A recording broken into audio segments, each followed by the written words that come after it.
Hello everyone, welcome to my channel Nursing Couple Academy. So today we will discuss about kangaroo mother care, जिसको KMC भी बोलते हैं. तो kangaroo mother care is directed skin to skin contact between mother and the baby. तो kangaroo mother क्या है? ये directly skin to skin contact होता है इसमें किसका? मदर एंड बेबी का. तो simply what is kangaroo mother care? There is a direct skin to skin contact between mother and the baby. ठीक है, इन दोनों का स्किन टू स्किन कॉन्टैक्ट होता है, that is the kangaroo mother care. अब इसके बारे में आगे और चीज़ें पढ़ते हैं. And an effective method of thermal control kangaroo mother care. ये क्या है? एक इफेक्टिव मेथड है to maintain the thermal control.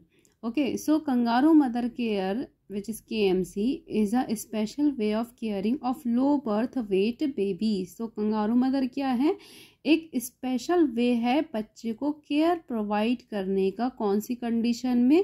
In low birth weight babies. तो जिन बच्चों का जन्मजात वज़न अपने प्रॉपर जन्म के वजन से कम होता है, तो उस कंडीशन में बेबी को क्या प्रोवाइड होना चाहिए? Kangaroo mother care. मतलब कि there is a skin to skin, direct skin to skin contact between mother and the baby. So यहाँ तक आई होप कि सभी को यहाँ तक क्लियर हो गया होगा. So it improve their health and well being bye promoting effective thermal control. तो ये क्या इम्प्रूव करता है? Health and well being bye promoting effective thermal control को ये प्रमोट करता है. So it was first presented by रे एंड मार्टिनेज इन बोगोटा. ये जो KMC है ये किसके थ्रू प्रेजेंट की गई फर्स्ट टाइम? रे एंड मार्टिनेज, जो कि बोगोटा में है, बोगोटा कोलंबिया, इन लेट 1970. ठीक है, तो उनके थ्रू ये प्रेजेंट की गई. Where it was developed as an alternative to inadequate and insufficient incubator. तो वो किस तरीके से डेवलप की गई? जब क्या था कि इंक्यूबेटर की कमी थी. ठीक है, तो इंक्यूबेटर क्या थे? इनसफिशिएंट थे. तो उसके अल्टरनेट वे में इसको डेवलप किया गया, which is skin to skin contact KMC. Okay, care for those preterm newborn infants who had overcome initial problem and required only to feed and grow. तो जिन बच्चों को इसकी नीडेड थी, उस चीज़ के लिए इंक्यूबेटर के ऑल्टरनेट पे KMC को डेवलप किया गया. इसके कुछ फीचर्स देख लेते हैं. Key features: early continuous and prolonged skin to skin contact between the mother and the baby. तो KMC क्या है कि ये continuous and prolonged skin to skin contact है मदर एंड बेबी के बीच में. Okay, next is exclusive breast feeding. और क्या होना चाहिए इसमें? कि कंटिन्यूसली एक्सक्लूसिव ब्रेस्ट फीडिंग होनी चाहिए. It is initiated in hospital and can be continued at home. इसका इनिशिएशन हॉस्पिटल में भी कर सकते हैं मदर एंड बेबी, एंड कहाँ पे?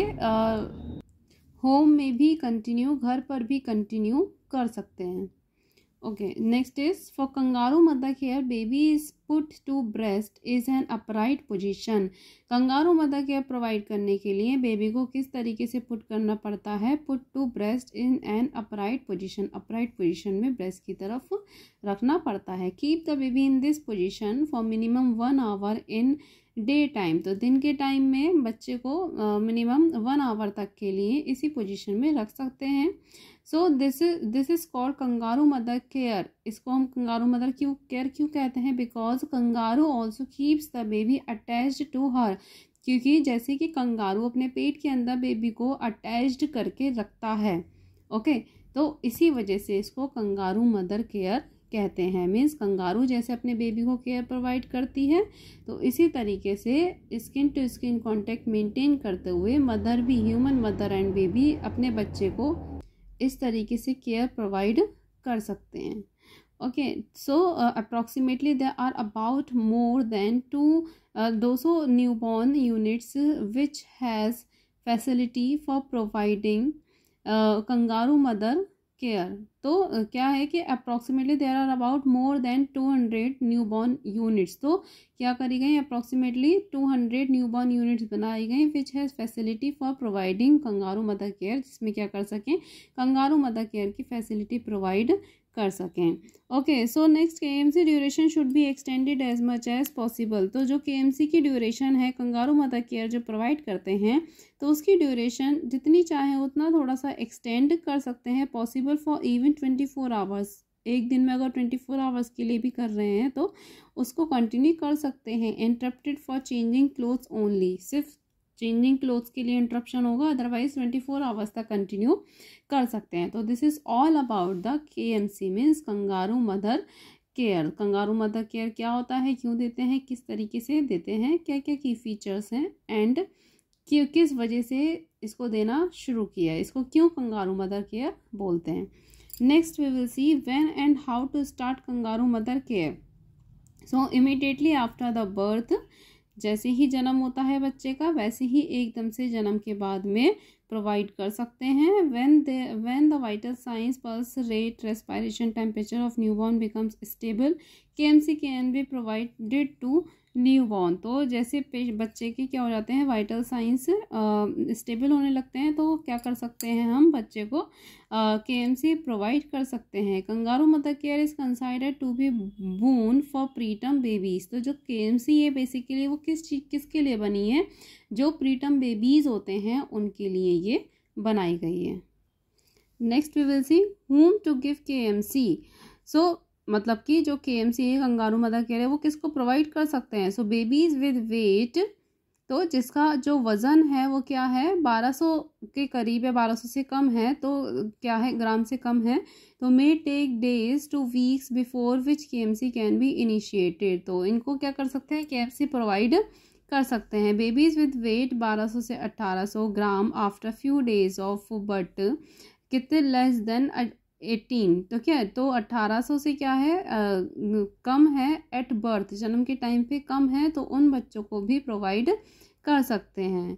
Okay, next is who can give KMC.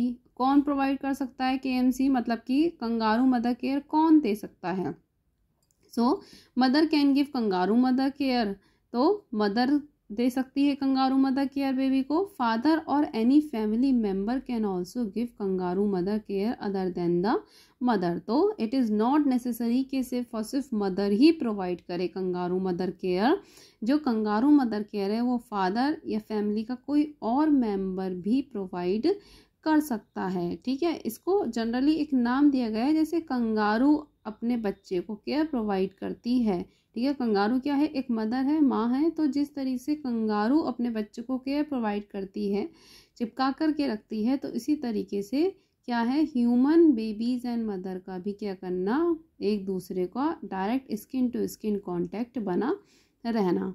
Okay, सो इसी तरीके से माँ, फादर और फैमिली का कोई और भी मेंबर केएमसी या कंगारू मदर केयर प्रोवाइड कर सकता है।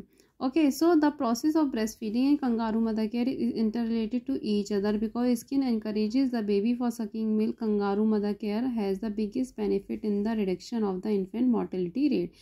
तो जो कंगारू मदर केयर है इसका बहुत ज़्यादा बिगेस्ट बेनिफिट है, जिससे बच्चे की इन्फेंट मोर्टेलिटी रेट क्या होती है, कम होती है। एंड ब्रेस्ट फीड में भी कहीं ना कहीं क्या है, एक दूसरे से इंटर रिलेटेड है, क्योंकि दोनों में ही स्किन टू स्किन कॉन्टैक्ट को एनकरेज किया जाता है। Okay, next we will see components of KMC. तो केएमसी के 4 कंपोनेंट्स हैं। ठीक है, सो केएमसी पोजीशन मेनली क्या है कि कंगारू मदर केयर की पोजीशन। तो usually the infant is placed in an upright position, so against the mother's bare chest and between her breast the infant is kept naked except for a nappy। तो बच्चे को क्या करेंगे, upright position में रखेंगे mother के chest के बीच में। ठीक है, चेस्ट एंड ब्रेस्ट के बीच में। And the infant is kept naked, जो बेबी है वो क्या होना चाहिए, नेक्ड होना चाहिए, except for a nappy, nappy पहना दो या सॉक्स एंड वुलन कैप। ठीक है, तो both mother and infant are usually covered by a blanket और शर्ट। तो जो मदर एंड बेबी है दोनों एक ब्लैंकेट से या फिर शर्ट से क्या होने चाहिए, कवर्ड होने चाहिए।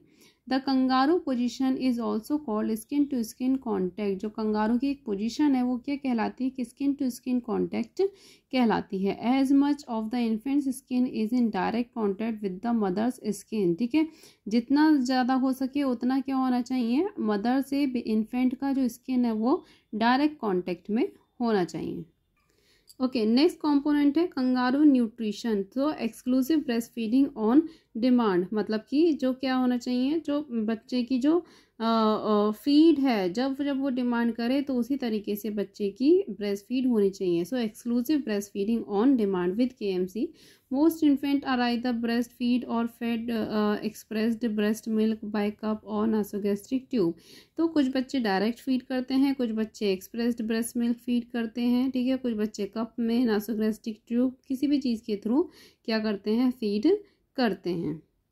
Next is kangaroo support. So support must be given by the nursing and medical staff to the mother to assist and encourage her to provide KMC। तो जो कंगारू मदर केयर है उसके लिए सपोर्ट किसके through मिलता है, by the nursing and medical staff. तो जो भी नर्सिंग और मेडिकल स्टाफ है उसके थ्रू क्या मिलता है, मदर को सपोर्ट मिलता है। एंड वो क्या करती है, मदर को असिस्ट एंड एनकरेज करती हैं to provide the KMC to the baby. तो बच्चे को, मदर को क्या करती हैं, असिस्ट करते हैं, एनकरेज करती हैं, कौन, नर्सिंग स्टाफ या फिर medical staff to provide the KMC to the baby. Same इसी तरीके से और है supportive points, like without support it is difficult to get mothers to give KMC successfully. तो अगर सपोर्ट नहीं मिलेगा मदर को तो it will not get successful procedure, ठीक है। तो ये क्या नहीं होगा, सक्सेसफुल प्रोसीजर नहीं होगा और डिफ़िकल्टीज आ सकती हैं मदर को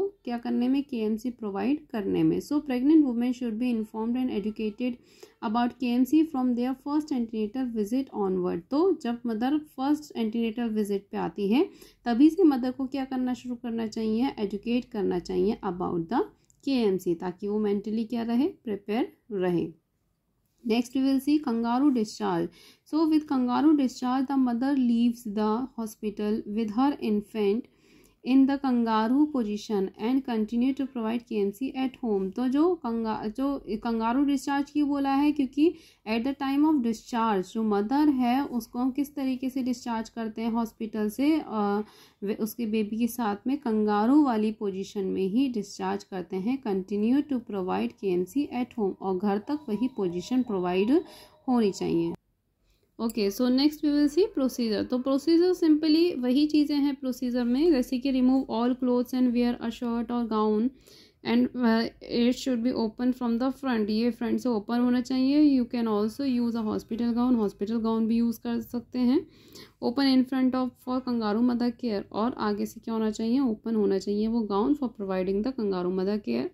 प्लेस द बेबी को प्लेस करेंगे on the bare chest of mother के चेस्ट पे। The baby will be in upright position, जो बेबी है वो अपराइट पोजीशन में होना चाहिए, ठीक है।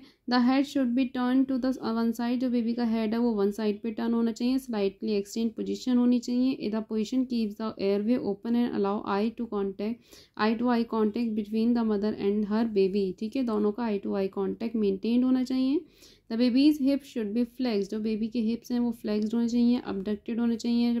Baby should be in a frog position. The arm also to be flexed, जो आर्म है वो भी फ्लेक्स्ड होनी चाहिए। The baby's abdomen should be at the level of the mother's epigastrium, मतलब कि जो मदर का एपिगेस्ट्रम पार्ट है एब्डोमेन पे बेबी का, जो मदर का एपिगेस्ट्रिक पार्ट है, तो बेबी का जो एब्डोमेन है वो एपिगेस्ट्रियम लेवल तक होना चाहिए। Mother's breathing stimulates the baby thus reducing the occurrence of apnea, ठीक है। तो मदर की जो ब्रीथिंग है वो क्या स्टिमुलेट करेगी, बेबी को स्टिमुलेट करेगी to reduce the occurrence of apnoea होने के जो चांसेस होंगे उसको रिड्यूस कर देगी, ठीक है। Next is cover the babies back, baby की कवर बैक जो है वो कवर रहनी चाहिए। रिलैक्स टुगेदर, दोनों को रिलैक्स्ड रखना चाहिए। प्लान और मल्टीपल सेशन, इसी तरीके से और सेशंस को प्लान करते रहना चाहिए time to time. Next we will see benefits of kangaroo mother care. तो जो कंगारू मदर केयर उसके क्या बेनिफिट्स हैं, तो सबसे पहला बेनिफिट है बेनिफिट फॉर हॉस्पिटल और इंस्टीट्यूशन। तो जो कंगारू मदर केयर है उसका benefit for hospital and institution दोनों के लिए क्या बेनिफिट है। So the duration of hospital stay is reduce, तो मदर का क्या है कि जो हॉस्पिटल में ज़्यादा रहने का टाइम क्या होगा वो रिड्यूस हो जाएगा। There is a contribution of parents, ठीक है, पेरेंट्स का क्या होगा, कॉन्ट्रीब्यूशन होगा पेरेंट्स का भी। The institution do not have to spend extra money on equipment and machinery, जो हॉस्पिटल है उसको ज़्यादा एक्सपेंडिचर नहीं करना पड़ेगा किस पे, इक्विपमेंट पे या फिर मशीनरी पे। The need for staff training and extra workers is reduce, ठीक है, तो staff training and extra workers भी क्या हो जाएंगे, उनकी ज़रूरत कम पड़ेगी। Next is benefits to society. So society को क्या बेनिफिट होगा, the incidence of infant mortality rate and disease rate is decrease in developing countries. तो जो डेवलपिंग कंट्रीज हैं उनमें क्या हो जाएगा, mortality rate and disease rate will be decrease. Next is during puerperium period there are increase chances for maternal and infant care which is helpful in improvement of social status. तो puerperium period के time पे क्या हो जाता है, there are increase chances of maternal and infant care, तो इन दोनों की केयर क्या हो जाती है, बढ़ जाती है, ठीक है। तो जिसकी वजह से क्या होता है, which is helpful in improvement of social status, तो जिसकी वजह से जो सोशल स्टेटस है उनमें हेल्प, मतलब एक हेल्प की नीड पड़ती है for the improvement. Next is the cost of expenditure is reduce. For suppose अगर मदर एंड बेबी दोनों ही हॉस्पिटल में रहेंगे या खाली बेबी रहेगा तो क्या होगा, एक्सपेंडिचर ज़्यादा होगा for the machinery things, okay, या फिर हॉस्पिटल चार्ज। बट अगर कंगारू मदर केयर प्रोवाइड करेंगे तो सोसाइटी को एक बेनिफिट होगा कि जो एक्सपेंडिचर होगा वो debt will reduce. The contribution of whole family represents unity. तो पूरी फैमिली जब कॉन्ट्रीब्यूट करती है तो वो क्या रिप्रेजेंट करती है, यूनिटी को रिप्रेजेंट करेगी। Next is when to stop KMC. KMC को कब स्टॉप कर देना चाहिए, continue KMC until the baby gains weight up to. जो केएमसी है उसको कंटिन्यू रखना चाहिए, कब तक, जब तक बेबी का वेट गेन ना हो जाए, कहाँ तक, 2500 ग्राम तक कंप्लीट ना हो जाए। Stop KMC if baby feels restlessness और हैज़ डिफिकल्टी इन ब्रीथिंग। अगर केएमसी को स्टॉप कर देना चाहिए कब, जब बच्चा क्या होने लगे, रेस्टलेसनेस और हैज़ डिफ़िकल्टीज़ इन ब्रीथिंग, उसको सांस लेने में डिफ़िकल्टी होने लग जाए, वहीं पे स्टॉप कर देना चाहिए। Next is follow up visit. So after discharge from hospital mother and baby should comes for the follow up care after 1 week of hospital discharge. तो डिस्चार्ज के बाद में क्या है, हॉस्पिटल से डिस्चार्ज होते हैं तो mother and baby should come, तो मदर एंड बेबी दोनों को क्या करना है, आना चाहिए for the follow up care after 1 week of hospital discharge. जब हॉस्पिटल से डिस्चार्ज होते हैं उसके 1 वीक के बाद में मदर एंड बेबी दोनों को ही फॉलो अप केयर के लिए आना चाहिए हॉस्पिटल में। तो this is the benefits of kangaroo mother care and last is follow up visit. So I hope आप सभी को मेरा ये टॉपिक पसंद आया और समझ में आया होगा। तो अगर आप सभी को मेरा टॉपिक पसंद आया है तो प्लीज़ मेरे चैनल को like, share, comment and subscribe करना ना भूलें। Thank you, follow for more.